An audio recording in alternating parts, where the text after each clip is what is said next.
さて現在ですね、朝の6時12分なんですけれども、これからモーターパラグライダーでバンビエンの空をですね飛びたいと思います。さあ1人目が早速出発しました。今回は私含めて3人が申し込んでいまして、1人約15分のフライトだそうです。さあ戻ってきました。いよいよ私の番になります。朝6時半発の他だと16時発がありまして、料金は98ドルでした。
絶対必要ですね。これは雨が降ってたら 100% 必要で、降ってなくてもやっぱり風がすごいと思うので、すごい迫力ですね。すごい迫力。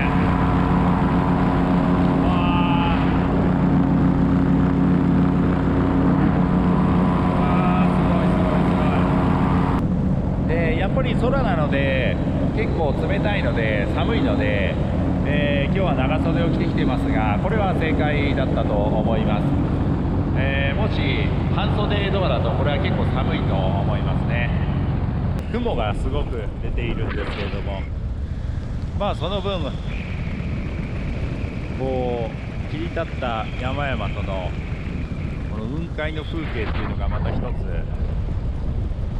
素晴らしく幻想的になってますね。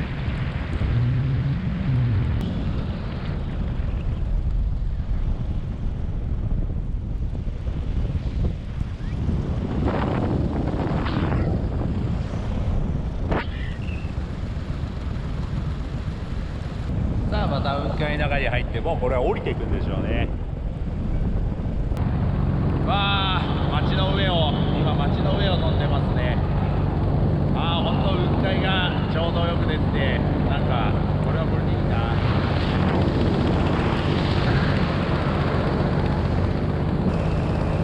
ちょっと雲が最初すごくてどうなることかと思いましたけど、素晴らしいですね。だからもちろん晴れててもいいと思うんですけど、こうやって雨季の雨が今降ってる状態なんですけど、それでもすごく楽しめるなということは分かりました。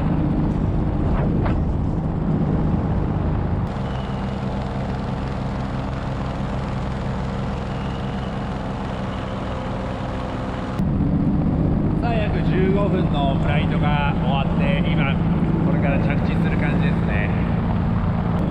ここに着地していきます。